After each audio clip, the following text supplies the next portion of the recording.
Hello दोस्तों, आप सभी को मोस्ट वेलकम एक और नए ब्लॉग में। तो आज हम आए हैं यहाँ पे डैम के पास, और डैम के पास दोस्तों देख रहे हो आपके पानी जो है बहुत आ गया। आज नाइट में बारिश हुई थी तो उसी के कारण बहुत सारा पानी दोस्तों यहाँ पे आ गया डैम में। इसमें बिल्कुल भी पानी नहीं था इसलिए नरिया में, जो कि आज ही नाइट में आया दोस्तों पानी।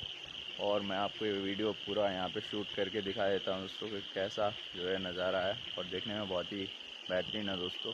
और आप देख सकते हो कि दूर दूर तक पानी पानी है दोस्तों।